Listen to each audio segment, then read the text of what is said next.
হরে কৃষ্ণা। সকল ভক্তজনের জন্ম প্রণাম। সকলকে অনেক অনেক ধন্যবাদ একসঙ্গে এসে হরিনাম করার জন্য। তো আমরা এখন আমাদের ধারাবাহিকভাবে আমরা যেটা পড়ছি, আহ, আমরা শুরু করেছিলাম শ্রীল ভক্তি সিদ্ধান্ত সরস্বতী ঠাকুরের আবির্ভাব তিথিতে ওনার রচিত শ্রী শিক্ষাষ্টকম, শিক্ষা মানে চৈতন্য মহাপ্রভু রচিত শ্রী শিক্ষাষ্টকমের উপরে একটি সুন্দর প্রবন্ধ তিনি রচনা করেছেন। তো সেইটা আমরা পাঠ করছি প্রতিদিন। সেখান থেকে আমরা পাঠ করছি এবং আমাদের এই শিক্ষাষ্টকম আহ, আমাদের হরিনামের জন্য, কৃষ্ণ ভক্তির জন্য খুবই গুরুত্বপূর্ণ। তো চৈতন্য মহাপ্রভু এই এই 8টি শ্লোকই দিয়ে গেছেন। তা আমার যেটা ধারণা মনে হচ্ছে, এইটা শেষ করতে করতে চৈতন্য মহাপ্রভুর মানে গৌর পূর্ণিমা চলে আসবে। তা এটা একটা ভালো জিনিস কি, আমরা 17ই ফেব্রুয়ারি শুরু করেছিলাম শ্রী ভক্তিচন্দ্র সরস্বতী ঠাকুরের আবির্ভাব তিথির দিন থেকে 14ই মার্চ আহ, গৌর পূর্ণিমা। তো আমার মনে হয় ওই দিন অবধি চলবে আলোচনা।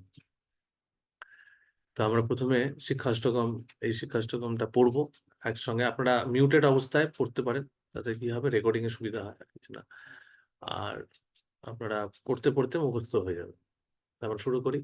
চেতো দর্পণ মার্জনং ভব মহাদাভাগ্নি নির্বাপনং শ্রেয় কৈরব চন্দ্রিকা বিকরণং বিদ্যাবতু জীবনম आनन्दामृतिवर्धनं प्रतिपदं पूर्णामृतवास्वादनं सर्वात्मस्नपनं परं विजयते श्रीकृष्णसङ्कीर्तनम्। नाम नाम करि बहुधा निज सर्वशक्ति सत्तार्पिता नियमित स्मरणे न कालः एतादृशी तव कृपा भगवनं मनापि दुर्दैवमिदृशं इह जनिनानुरागः श्रीनादपि सुनिचेन सररपि सहिष्णुना अमानेन मानदेन कीर्तनीय सदा हरि न धनं न जनं न सुन्दरीं कवितां भजगदीश कामहे मम जन्मनि जन्मनीश्वरे भवताद् भक्तिराहैतु कितोयि ओयि नन्दतोऽनुज किङ्करं पतितं मां भीषमे भवाम्बुधौ कृपया तव पादपङ्कजौ स्थितधूलिसदृशविचिन्ताय नयनं गलदश्रुधारया वदनं गदगदरुद्धया गिरा पुलकैर्निचितं वपु कदा तव नाम ग्रहणे भविष्यति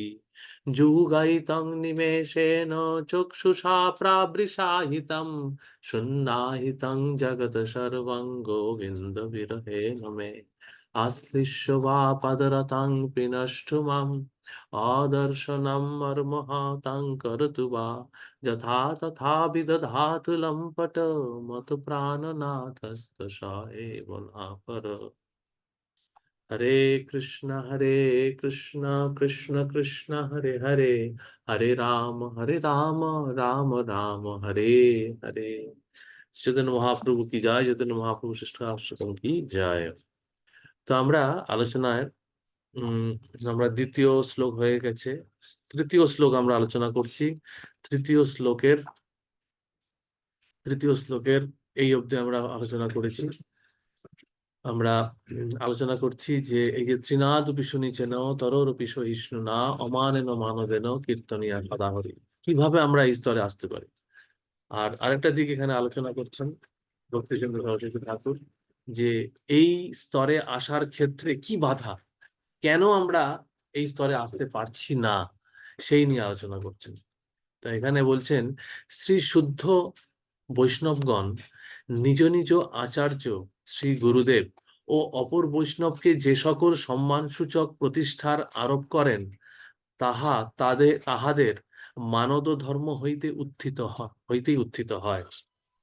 মানদ ধর্ম মানে, মানদ মানে মান প্রদান করার, মান দান করার যে ধর্ম, মানদ ধর্ম। তাহলে এই যে আমরা গুরুদেবের মহিমা কীর্তন করছি, উন্নত বৈষ্ণবদের, সমস্ত বৈষ্ণবদের প্রতি সম্মান প্রতিষ্ঠা করে সম্মান প্রদান মানে প্রদান করছি, এই প্রদান করাটা কোত্থেকে আসছে, মানদ ধর্ম, মান প্রদানকারী, অপরকে মান দেওয়ার ধর্ম থেকে আসছে।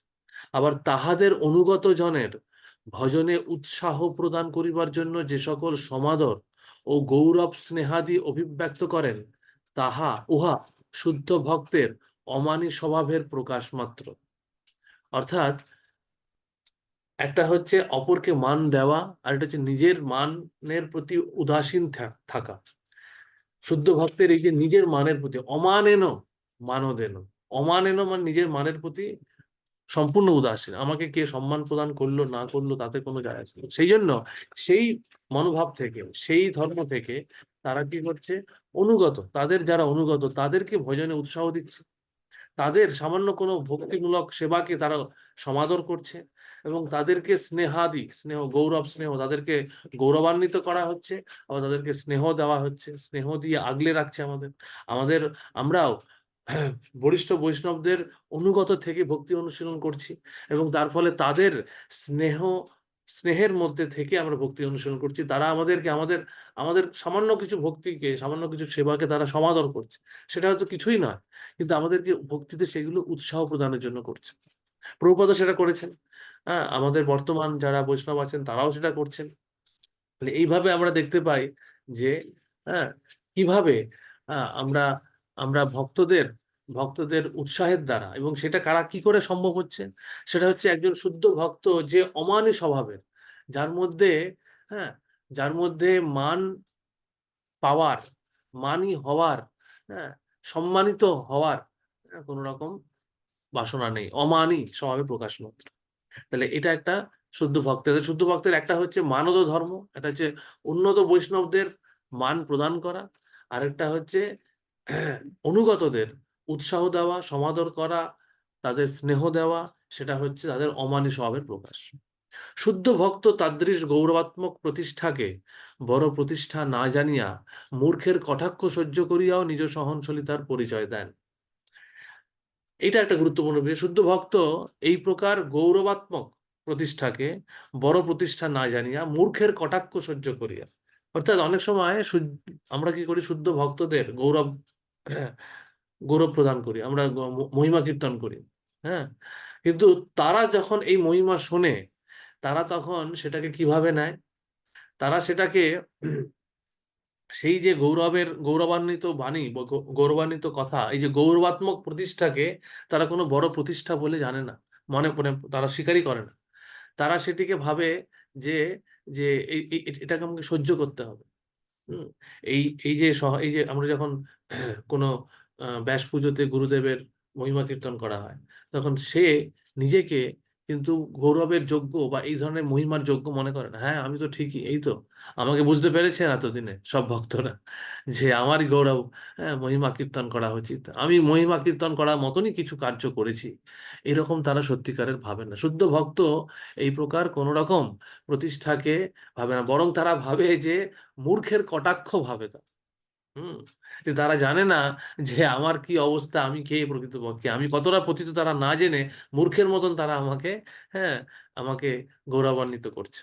তা এটা তারা মনে মনে সহনশীলতার পরিচয় দিচ্ছে। এটাও একটা সহনশীল, তৃণাদপি শুনিচেন তরোরপি সহিষ্ণু, এটাও সহন করা, অর্থাৎ মহিমাকে সহ্য করা। আমি মহিমার যোগ্য নই, তবুও আমাকে মহিমান্বিত করা হচ্ছে, তাহলে এটা সহনশীলতার পরিচয় দিচ্ছে। নাম উচ্চারণকারী শুদ্ধ ভক্ত আপনাকে প্রাকৃত জগতে সর্বপ্রাণী পদদলিত তৃণ হইতেও নিম্ন ভাগে অবস্থিত ধারণা করেন।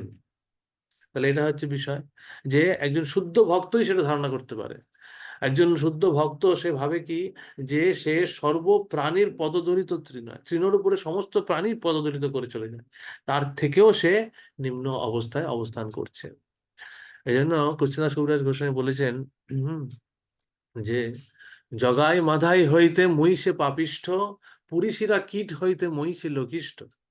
তাহলে এইটা হচ্ছে ভাব, যে আমি জগাই মাধাইয়ের থেকেও পাপিষ্ঠ, অথচ আমরা কৃষ্ণদাস কবিরাজ গোস্বামীর কত মহিমা কীর্তন করি, আর সে নিজেকে কি ভাবছে, সে ভাবছে আমি জগাই মাধাইয়ের থেকেও পাপিষ্ঠ। আর কি ভাবছে, পুরিশিরা কীট হইতে, পুরিশিরা কীট হইতে মানে হচ্ছে মল, আমাদের যে মলের মধ্যে যে কীট তার থেকেও লঘিষ্ঠ, তার থেকেও হীন।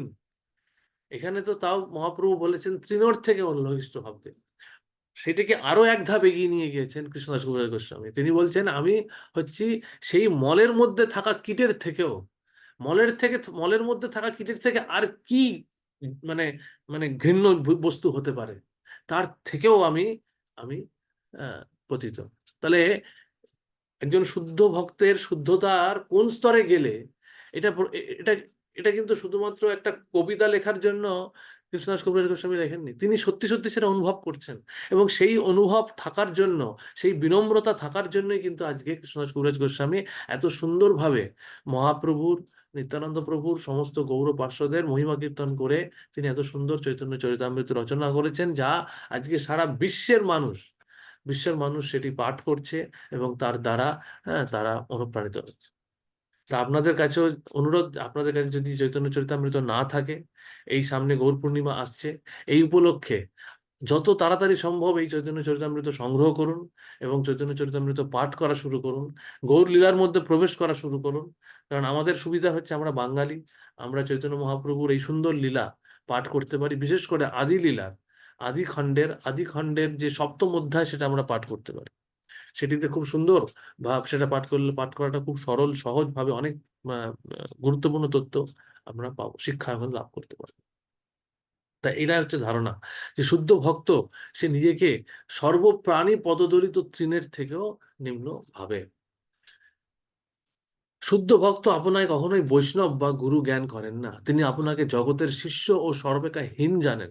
তো এটা আমি বলছিলাম যে ভক্তিচন্দ্র সরস্বতী ঠাকুরকে যখন কেউ প্রণাম করতেন তিনি বলতেন, হ্যাঁ, অহম দাসস্মি কৃষ্ণের মতিরস্ত।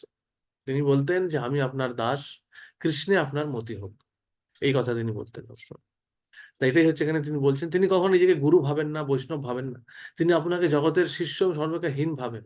প্রত্যেক পরমাণু এবং প্রত্যেক অনুচিত জীব কৃষ্ণের অধিষ্ঠান জানিয়া কোনো বস্তুকে নিজ অপেক্ষা ক্ষুদ্র জ্ঞান করেন না।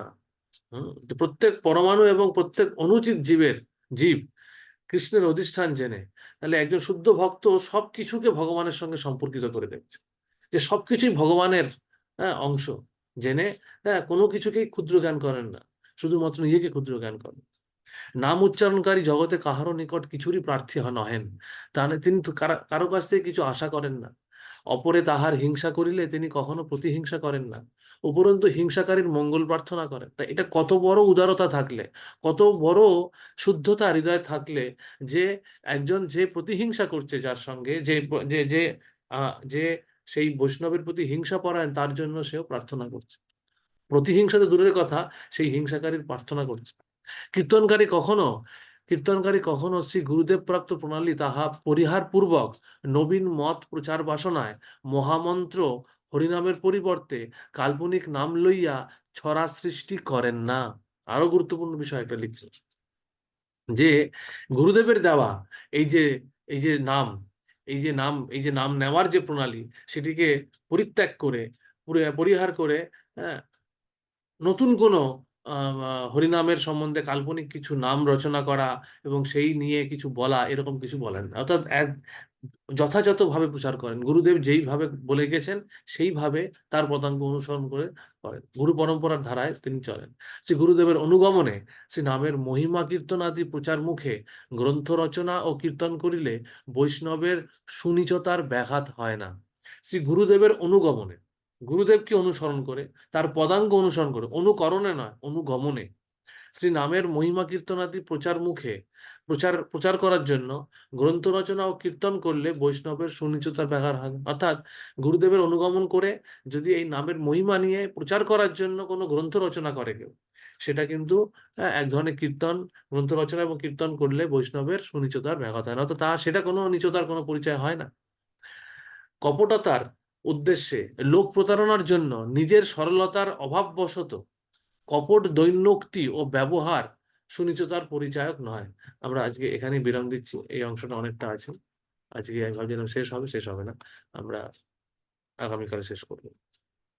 তো এখানে মূল যে বিষয়টির কথা বলা হচ্ছে সেটি হচ্ছে আমাদের ক্ষুদ্রতা, এবং সেই ক্ষুদ্রতা সত্যিকারের যদি কেউ নিজেকে খুব বিনম্র ভাবে, তাহলে তার প্রকাশ কিভাবে হতে পারে, সেই বিষয়ে এখানে আলোকপাত করা হচ্ছে, যে তিনি কি কি করবেন, কি কি করবেন না। তিনি কি করবেন না, আমরা একটা জানলাম কি, যে তিনি কোনো নতুন মত প্রচার করবেন না, তিনি নতুন কোনো ছড়া সৃষ্টি করবেন না, হ্যাঁ, নাম নিয়ে কোনো নতুন একটা ছড়া সৃষ্টি করে কিছু একটা করবেন না। তিনি কি করতে পারেন, তিনি গুরুদেবের পূর্ববর্তী আচার্যদের পদাঙ্ক অনুসরণ করে নামের মহিমাকে সময় উপযুক্ত ভাবে তিনি সেটিকে উপস্থাপন করতে পারেন। কোন রকম তার যে শিক্ষার যে পূর্ববর্তী আচার্যদের শিক্ষার কোন রকম আহ কোন রকম মাইনাস বা প্লাস কোন যোগ বিয়োগ না করে অ্যাজ ইট ইজ যথাযথভাবে তিনি সেটা করবেন, এবং সেইটার মাধ্যমে তার নিচতার ব্যাঘাত হয় না, কারণ সে অনুগমন করছে, সে নিজেকে, হ্যাঁ, সে নতুন কিছু দেওয়ার চেষ্টা করছে না। হ্যাঁ, হয়তো আজকে গ্রন্থ রচনা করে অনেকে দিয়েছে, আজকে আমরা জুমে ক্লাসের মাধ্যমে এটা আলোচনা করছি, ইউটিউবে ভিডিওর মাধ্যমে আমরা সেটা ভক্তদের কাছে পৌঁছে দিচ্ছি। মাধ্যমটা আলাদা হতে পারে, কিন্তু শিক্ষাটা, শিক্ষার এসেন্সটা আলাদা হবে না। গ্রন্থ রচনা করছি, গ্রন্থ রচনা করে প্রচার করার চেষ্টা করা হচ্ছে, অনেকে করছেন। নামের মহিমা জপের উপরে অনেকে বই লিখছেন, তো জপের মহিমা প্রকাশ, কিন্তু সেখানে নতুন কোনো তথ্য দেবেন না। নতুন কোন একটা নাম মহামন্ত্র তৈরি করলেন, করে দিয়ে দিলাম, সেরকম না। সেটা হলে বুঝতে হবে তখন এইটা এটা করার মাধ্যমে কেন নিচতার ব্যাঘাত হচ্ছে। তার কারণ এটা করার মাধ্যমে আমি ভাবছি যে আমি পূর্ববর্তী আচার্যদের থেকে বিশেষ কেউ, আমি কিছু দিতে পারি।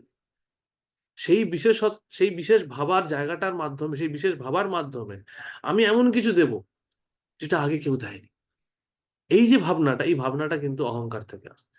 এই ভাবনাটার মধ্যে কিন্তু বিনম্রতা নেই। তাই আমরা নতুন কিছু দিচ্ছি না, আমরা নতুন কিছু দেওয়ার ক্ষমতাও নেই। কারণ আমি কতটা পতিত, যে আমি আমি এতটাই পতিত হয়েছি, আমি নতুন কিছু দেবো কিভাবে? তাই আমি দিতে পারি কি? আমি দিতে পারি যেটা আমি শিখেছি।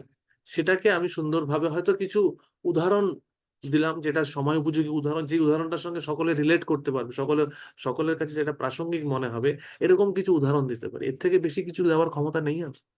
তাহলে সেইভাবে দেওয়ার মাধ্যমে আমি আমার নিচতার কোনো, সেটার মাধ্যমে একজন শুদ্ধ বৈষ্ণব তার নিচতার ব্যাঘাত ঘটাচ্ছে না। হ্যাঁ?